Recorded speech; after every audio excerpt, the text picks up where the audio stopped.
this is VIP Dental Care, Dr. Daniel Ilyabayev. In today's video, I will be showing you the concept of restoring a dental implant. So this particular patient had an implant placed 3 months ago. At this point, we already tested it for stability. We took an impression, we made the crown. The crown that she's about to receive is a screw retaining type of a crown where the crown is connected together with an abutment, is the pulse, and then with the help of the screw, it gets connected to the implant itself. So step number one, we're gonna remove the healing abutment. Open big. What is a healing abutment? Healing abutment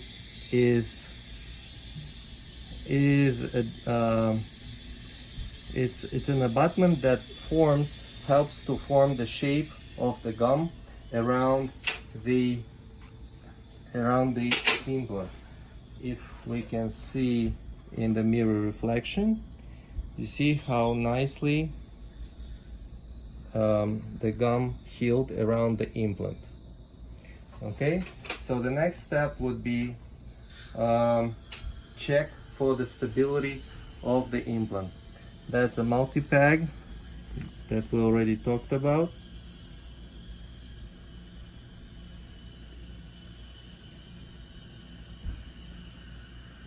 Okay.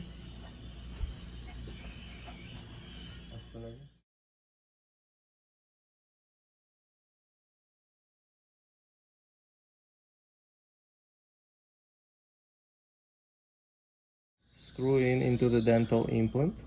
Okay. And then we're gonna take our implant stability tester. Okay. So any reading above 60 indicates a good stabilization. 73, 71, 71. So at this point we may say that that implant is stable enough to receive final restoration. This is how a screw retaining crown looks. Okay, we'll show a better picture. Okay, at this point we have to remove the multi-peg and introduce our screw retained crown.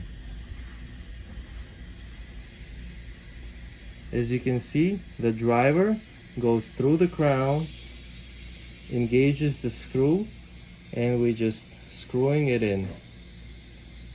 Okay, so this is how it looks at this point. Okay, so what happens to that access hole? Access hole gets closed up with a special tape that covers the screw, and then on top we place a regular composite material. So at any point in time, if the screw gets loose, we may re-access that area, check the screw. If the screw is okay, then we can just retighten it. There is a recommended torque. That we use to tighten the screw. Okay, that's the torque wrench. That's the torque key. We're gonna place that inside the screw retained crown. Okay, and then choose the appropriate torque. The torque is measured in nonocentimeters. So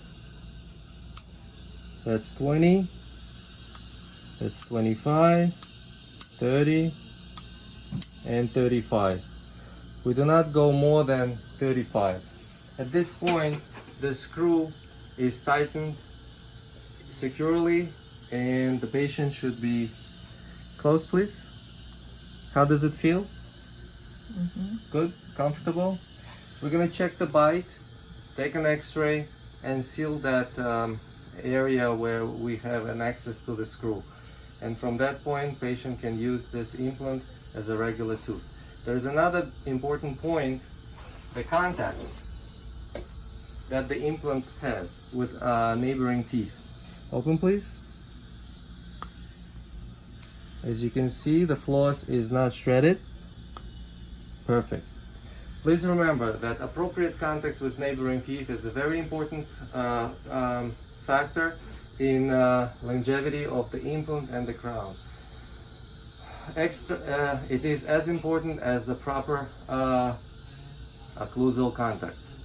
All of these factors contribute to longevity of the dental implant. This is the tape that we use to seal that opening in the implant crown.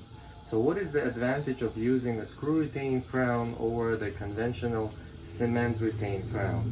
The advantage of the screw retained is the fact that it eliminates the possibility of contaminating the area around the implant with invisible traces of the cement that we try to clean up after cementing the crown.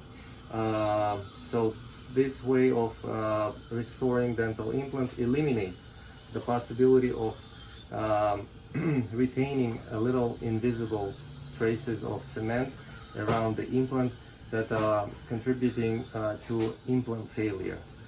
So these are the advantages. Okay, so now we're gonna place that tape inside the implant. We're just gonna pack it like that.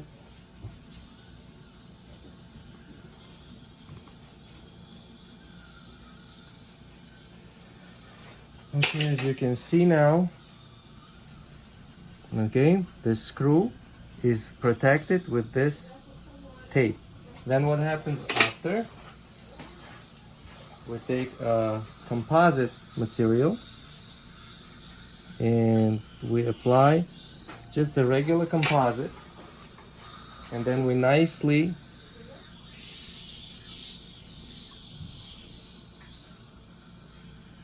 carve it, remove the excess, just leaving enough to cover that area. Okay, after that we're gonna give it a little tap of a curing light, and at this point the crown is ready to be used, and it looks like a regular crown. Close, please. Okay.